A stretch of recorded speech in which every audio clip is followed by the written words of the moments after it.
여러분, 사람들은 약속을 하고서도 그 약속을 지킬 때가 참 너무나 많이 있습니다. 하지만 세상의 모든 만물은 계절을 통해서 한 번도 그 약속을 어긴 적이 없는 것만 같습니다. 우리도 어김없이 그 약속을 지키기 위해서 주변의 개나리와 또 여러 많은 봄꽃들이 만발한 것을 보게 되면서 이 봄과 아울러서 우리가 생각하게 되는 것은 예수님의 죽으심과 부활의 절기가 가까이 이르고 있다라고 한 것을 우리는 또한 느끼게 됩니다. 여러분, 오늘은 종려주일로 우리가 함께 예배를 드리고 있는데요. 종려주일은 어떤 일인가? 예수님의 공생의 3년의 이제 그 사역을 마치시고 이제 마지막으로 십자가를 지시기에 앞두고 이제 그 금요일, 바로 그 예수님께서 십자가에서 못 박히신 그 날이 금요일인데요. 바로 금요일을 앞둔 5일 전에, 바로 5일 전에 예수님께서 예루살렘을 입성하시게 되십니다. 그때 예수님께서 예루살렘으로 입성하실 때 그 수많은 무리들이 예수님을 열렬히 환호하면서 종려나무 가지를 꺾으면서 그것을 흔들면서 호산나 다윗의 자손이여, 호산나 다윗의 자손이여라고 하면서 바로 예수님을 종려나무 가지를 흔들면서 열렬하게 환호했던 바로 그날 우린 가르쳐서 종려주일로 우린 기념하여 지키고 있습니다. 이처럼 예수님을 열렬하게 환호했던 무리들, 그 무리들은 얼마 지나지 않아 어떻게 되었습니까? 한순간에 그들은 성난 군중으로 돌변하여서 예수님을 십자가에 못 박으라고 합니다.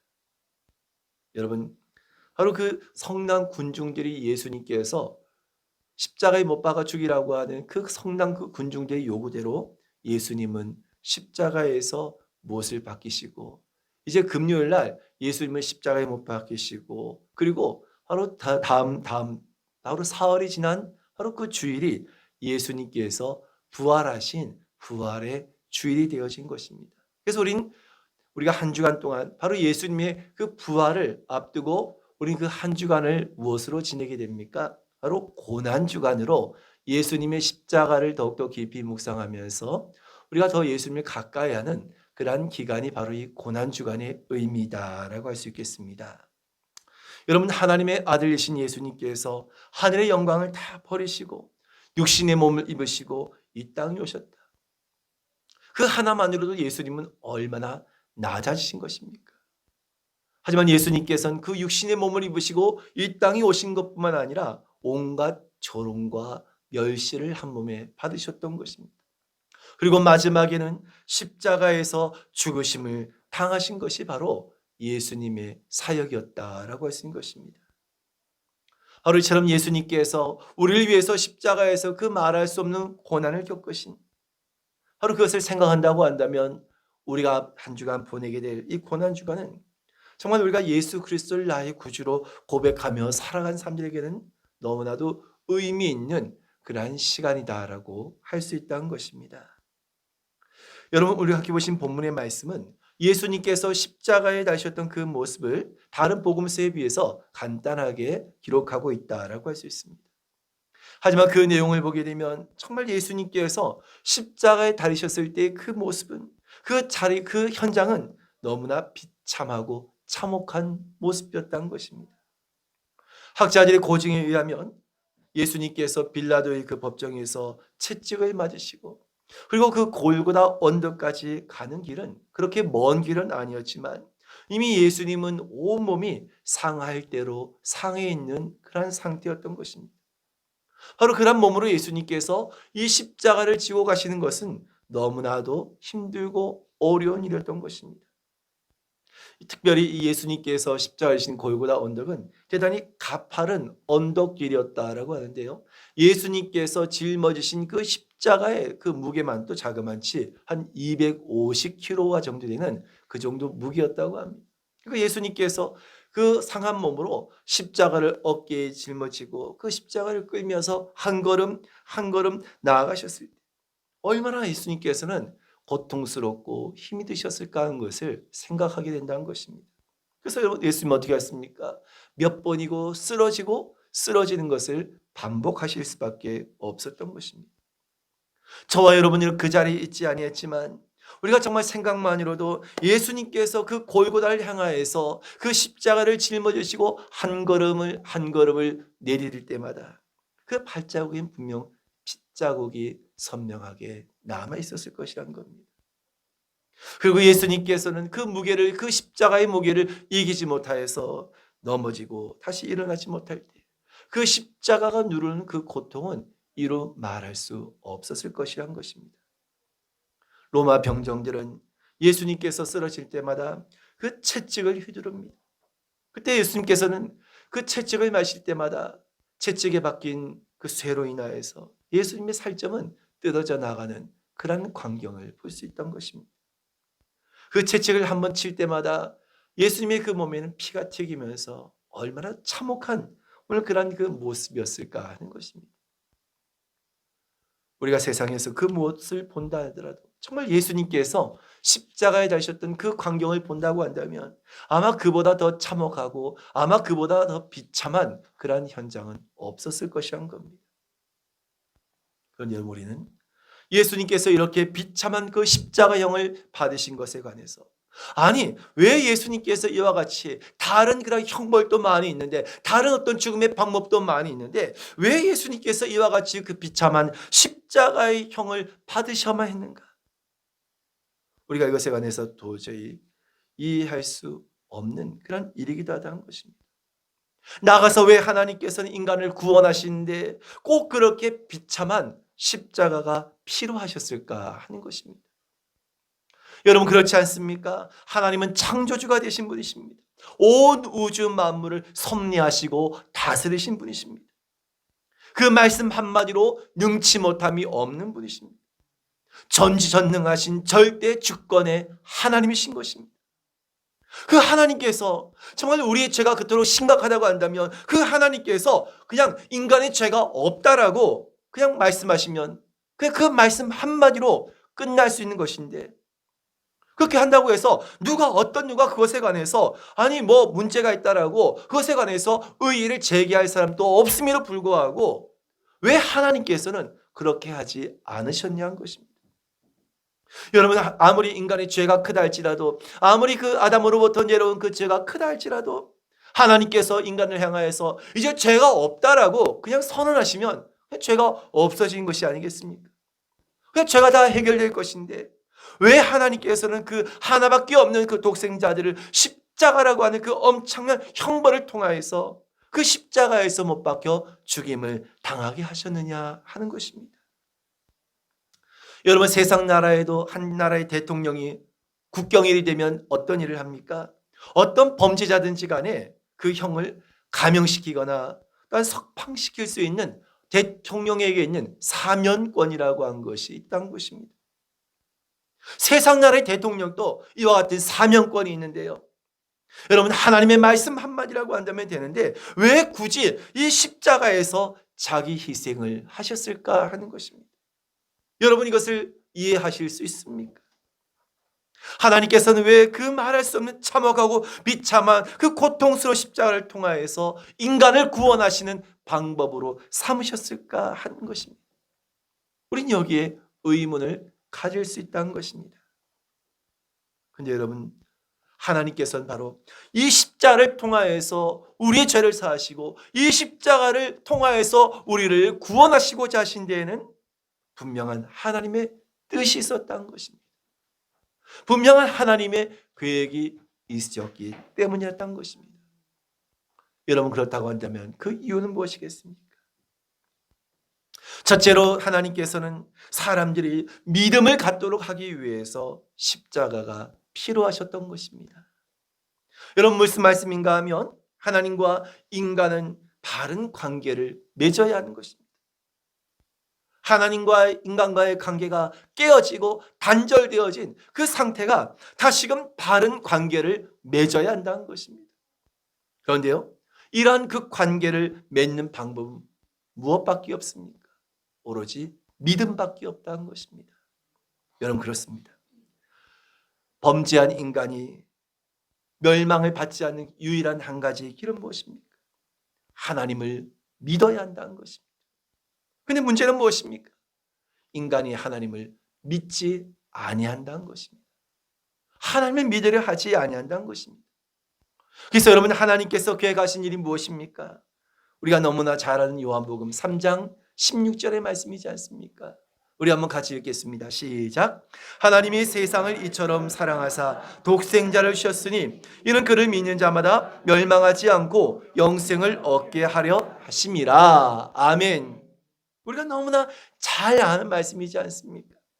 하나님께서 세상을 이처럼 사랑하셔서 독생자를 주셨다. 우린 여러분 이 말씀을 늘 강조하고 우리가 늘 이 말씀을 또한 암송하기도 하는데요. 근데 요한복음 3장 16절에서 정말 우리에게 그보다 더 중요한 말씀이 있는데요. 그 말씀이 무엇입니까? 바로 이어서 기록하고 있는 이는 그를 믿는 자마다라고 하는 단서가 있다는 것입니다. 이는 그를 믿는 자마다. 여러분, 사실 요한복음 3장 16절 말씀에서 우리에게 가장 중요한 것은요, 바로 이는 그를 믿는 자마다라는 것입니다. 여러분, 무슨 말씀입니까? 우리가 하나님과 바른 관계를 맺어야지 멸망하지 아니하고 영생을 얻게 되는데, 그 바른 관계를 맺는 것이 무엇뿐이라고요? 그를 믿는 것. 바로 그를 믿는 것이 우리가 하나님과 바른 관계를 맺는 것이고 멸망하지 않는 길이라는 것입니다. 할렐루야. 여러분, 그렇다고 한다면 바른 관계란 어디에서 오는 것입니까? 서로가 믿는 관계가 되어질 때, 서로가 믿는 관계가 되어질 때 비로소 바른 관계가 될 수 있다는 것입니다. 여러분, 사랑도 믿음 다음인 것입니다. 이해도 믿음 다음이고 순종도 믿음 다음인 것입니다. 믿음이란 것이 전제가 되어야지 친구 간에도 부부 간에도 또한 부모와 자식 간에도 온전한 관계가 이루어질 수 있는 것입니다. 온전한 교제가 가능한 것이 바로 이 믿음이라고 하는 것이 전제되었을 때라는 것입니다. 여러분, 우리가 아무리 많은 사람들과 관계를 가지고 있다 할지라도 믿음이 없는 관계라고 한다면 그것은 그냥 형식적인 관계이고 아무런 의미가 없는 관계인 것입니다. 여러분, 우리가 이 관계를 깨닫는다고 한다면 왜 하나님께서 우리에게 믿음을 요구하시는지 우리는 알 수 있지 않겠습니까? 하나님께서는 에덴 동산에서 아담에게 바로 이 믿음을 요구하셨던 것입니다. 하나님의 말씀에 순종해서 아담이 하나님께서 약속하신 그 생명가마를 먹고 하나님께서 요구하시는 그 믿음을 가지고 있었다고 한다면, 그 믿음을 지켰다고 한다면 죄가 들어오지 않았을 것이며 하나님과의 관계가 결코 단절되어지지 아니하고 끊어지지 않았을 것이라는 겁니다. 그런데 여러분, 아담은 어떻게 했습니까? 그 믿음을 스스로 깨트려버리고 말았던 것입니다. 그러자 그 후손들이 어떻게 되었습니까? 그 후손들 역시 하나님과의 관계가 단절되어지고 죄 가운데 거하고 말았던 것입니다. 마침내 하나님께서는 이것을 해결하기 위한 최후의 방법을 사용하셨는데, 하나님께서는 그 어떤 것에도 무감각한 인생들에게, 어리석고 미련한 그 인생들에게 하나님은 가장 최후의 가장 극단적인 그런 방법을 사용하셨는데, 바로 그것이 무엇입니까? 자기 희생을 통하여서, 그 십자가를 통하여서 사람들이 믿을 수밖에 없도록 하셨다는 것입니다. 이것이 바로 십자가인 것입니다. 여러분, 십자가의 희생, 바로 이것은 믿음을 통하여서 우리가 하나님과 바른 관계를 맺을 수 있도록 정하신 하나님의 최후의 방법이자 수단이었다는 사실을 믿으시길 바랍니다. 사람들은 자신의 어떤 진실과 자신의 어떤 순결을 증명하기 위한 마지막 방법으로 사람들은 무엇을 선택합니까? 자신의 생명을 걸지 않습니까? 이것이 진실입니다. 이것이 정말 진실입니다. 이것이 정말 순결함입니다 하면서 자신의 생명을 걸더란 겁니다. 여러분, 과거 우리나라의 조선시대도요, 여인들이 어떤 자신의 순결과 어떤 누명을 벗기 위해서 항상 그 은장조를 가지고 있었다 하지 않습니까? 왜입니까? 그것을 통하여서, 죽음을 통하여서 자신의 순결과 자신의 그 진실을 증명하고자 했다는 겁니다. 그런가 하면 오늘 시대에도요, 자신의 무고함을 증명하기 위해서, 아무도 그것을 믿지 아니할 때 그 무고함을 사람들이 증명하기 위해서 때로는 사람들이 극단적인 그런 행동으로 자신의 생명을 내어 던진 것도 무엇 때문입니까? 그것이 자신의 그 진실함을, 자신의 무고함을 밝히는 유일한 길이다라고 생각하기 때문인 것입니다. 하지만 그럼에도 사실 무죄가 증명되는 것은 결코 아니라는 것입니다. 여러분, 하지만 이와 비교할 수 없게 예수님께서는 왜 십자가에서 자신을 내어주시고 그 십자가에서 스스로 죽임을 당하셨냐 한 것입니다. 이것은 바로 내가 너희를 이처럼 사랑한다라고 한 것을, 바로 그 사실을 생명을 내어주심을 통하여서 증명하시기 위함이었던 것입니다. 그리고 주님께서는 우리에게 이렇게 말씀하십니다. 내가 십자가를 통하여서 내가 너희를 얼마나 사랑하는지 너희가 알겠느냐? 내가 너희를 이처럼 사랑하니 이제 너희도 나를 믿고 따를 수 있겠느냐? 바로 이 십자가를 통하여서 주님께서는 저와 여러분에게 이와 같이 말씀하신 줄로 믿으시길 바랍니다. 여러분, 그렇습니다. 십자가는 하나님께서 자신을 내어주심으로 바로 하나님과 그 인간이 바른 관계를 맺도록 하기 위한 하나님의 최후의 수단이자 방법이었다는 사실을 믿으시기를 주님의 이름으로 축원을 드립니다. 두 번째로 왜 십자가가 필요했느냐? 바로 이 십자가는 하나님의 공의의 속성을 만족시키기 위해서 필요했던 것입니다. 여러분, 하나님께서 인간을 사랑하시지만 그 인간을 사랑하심에 있어서 한 가지 문제되는 것이 있습니다. 그것은 바로 죄의 문제라는 것입니다. 여러분, 죄라고 한 것은 하나님의 공의의 속성상 결코 죄라고 한 것은 용납될 수가 없는 것입니다. 그런데 여러분, 하나님께서는 이 죄의 문제를 어떻게 해결하셨습니까? 너희 죄점 하나님께서는 너희 죄점 어떻게 좀 너희가 해결해봐라. 너희 좀 죄 좀 어떻게 해볼래? 너희가 이 죄를 해결한다고 한다면 그 다음에 내가 너희를 사랑할게. 하나님께서는 그렇게 말씀하지 않으셨다는 것입니다. 여러분, 이 죄의 문제는 결코 우리가 인간이 결코 도저히 해결할 수 없다라고 한 것을 하나님께서 너무나 잘 알고 계셨던 것입니다. 그래서 우리가 도저히 스스로 이 죄의 문제를 해결할 수 없기 때문에 친히 하나님께서는 그 십자가에서 우리의 죄의 문제를 해결해 주시기 위해서 자기 희생을 택하셨던 것입니다. 이것이 바로 하나님의 공의를 충족시킨 것이었으며 이것이 바로 십자가가 필요한 이유였던 것입니다. 여러분, 하나님의 속성인 사랑과 공의, 바로 이것은요, 바로 이 십자가를 통하여서도 그대로 드러나고 있다는 것. 여러분, 우리가 앞에 있는 그 십자가를 보면 어떻습니까? 바로 십자가는 가로와 세로로 되어 있지 않습니까? 여러분, 이 가로와 세로에서 가로는 무엇을 뜻하는 것이냐? 바로 하나님의 공의를 뜻한 것이란 겁니다. 공의라고 한 것이 무엇입니까? 편만함, 어떤 것에도 치우침이 없는 그러나 하나님의 공의를 뜻한 것이라고 한다면 위로부터 아래로 내려오는 이 세로의 십자가의 의미는 무엇이냐? 바로 위로부터 아래로 내려오는 하나님의 사랑을 뜻한 것이란 것.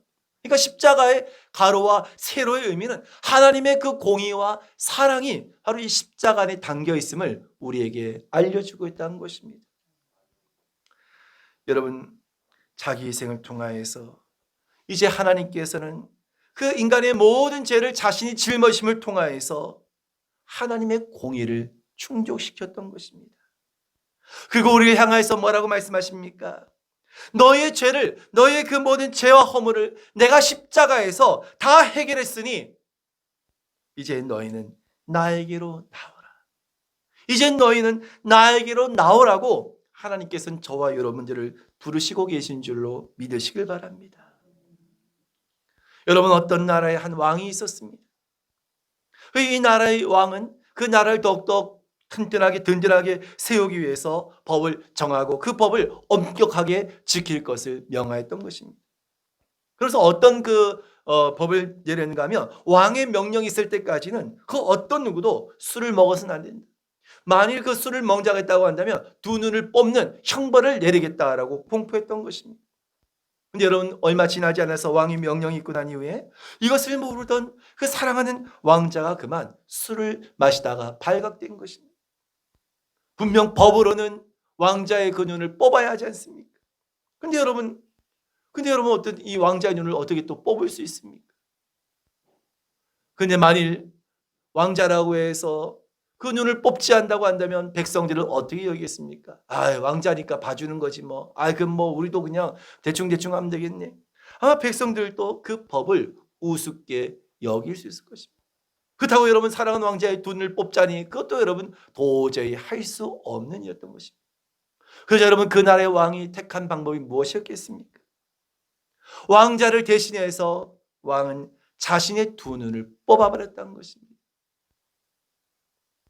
자신의 그 두 눈을 뽑음을 통하여서 왕은 법도 지키고 사랑도 지킬 수 있었던 것입니다. 여러분 이것이 바로 자기 희생이며 십자가의 진정한 의미란 사실을 믿으시길 바랍니다. 세 번째로 십자가가 필요한 것은 하나님의 그 사랑이 우리에게 얼마나 간절한가를 보여주시기 위함인 줄로 믿으시길 바랍니다. 여러분 십자가는 당시에 가장 극악무도한 그런 자들에게 내린 형벌이었던 것입니다. 근데 왜 예수님께서 하필이면 이 극악무도한 자들이 받는 그 십자가의 형을 받으셨느냐 하는 것입니다. 여러분 그것은 바꾸어 말하면 아무리 극악무도한 죄인이라 할지라도 십자가 앞에서 결코 용서받지 못할 죄인은 아무도 없다라고 한 것을 말씀하시기 위함이었던 것입니다. 여러분 십자가는 하나님께서 저와 여러분을 향한 그 간절한 사랑이 바로 그 십자가 안에 있다는 사실을 믿으시길 바랍니다. 어떤 죄를 지었다 할지라도 사랑하는 자야 내가 어떤 죄를 지었다 할지라도 나에게로 온다고 한다면 내가 너희 모든 죄를 다 용서해 주었다. 하나님께서는 어떤 죄인이라 할지라도 나에게만 나온다고 한다면 내가 그 모든 죄를 다 용서해 주었다. 이와 같은 그 간절함으로 하나님의 그 사랑을 십자가를 통하여서 우리에게 전해주고 있다는 사실을 믿으시길 바랍니다. 마지막 네 번째로 왜 하나님께서 십자가 필요하였느냐? 하나님께서 우리를 구원하신 일이 하나님께서 우리를 구원하신 일이 너무나 다급한 일이었기 때문이었다는 것입니다. 그래서 하나님께서는 직접 찾아오신 것이 바로 십자가였던 것입니다. 여러분 세상에 아무리 권력이 높은 사람이라 할지라도 아무리 힘있는 사람이라 할지라도 만일 자신의 자녀가 물에 빠져서 허우적거리고 있는 것을 본다고 한다면 누구를 시키겠습니까? 옆에 누구에게 지금 내 아들 빠졌으니까 빨리 가서 좀 건져달라고 그렇게 하겠습니까? 생각할 겨를도 없이 바로 자신이 물에 뛰어들어서 자신의 그 자녀를 구원해낼 것이란 겁니다. 거기에 어떤 자신의 어떤 지위나 힘과 상관없이 자신의 자녀가 빠졌을 때는 바로 그냥 자신의 몸을 던져서 그 자녀를 구하고자 할 것이란 것. 이것이 바로 십자가의 의미인 것입니다. 여러분 하나님께서 얼마든지 인간을 구원하신 데 있어서 천사들을 사용하여서 천사를 지킬 수도 있었을 것이란 겁니다. 다른 존재를 얼마든지 사용해서 우리를 구원하실 수도 있었을 것이란 겁니다. 하지만 그렇게 하지 아니하시고 직접 하나님께서 임마누엘 하신 이유가 무엇입니까? 그 사랑하는 자들을, 그 사랑하는 자녀들을, 그 사랑하는 백성들을 살리는 것이 너무나 다급하고 너무나 중요한 일이기 때문에 다른 어떤 존재에게, 다른 어떤 대상에게 이것을 맡기지 아니하시고 하나님께서 직접 친히 이 땅에 오셨던 것입니다. 이것이 바로 여러분 십자가인 것입니다. 자신의 그 자녀를 건지기 위해서 살리기 위해서 자신의 그 몸을 던지는 부모와 같은 심정으로 바로 하나님께서는 바로 인간을 구원하시기 위해서 이 땅에 오셨던 것이 바로 십자가였던 것입니다. 여러분 저와 여러분 모든 우리에게 주어진 이 십자가는 그저 단순한 것이 아님을 기억하시고요. 오늘 하나님께서 왜 우리를 구원하시기 위해서 이 십자가가 필요하셨는지, 왜 이 십자가를 통해서 우리에게 말씀하시고자 하신 그 의미가 무엇인지를 다시 한번 새기시면서 오늘 저와 여러분 모두가 오늘 이 십자가를 가슴에 품고 이 고난 주간을 함께 보낼 수 있게 되시기를 주님의 이름으로 축원을 드립니다.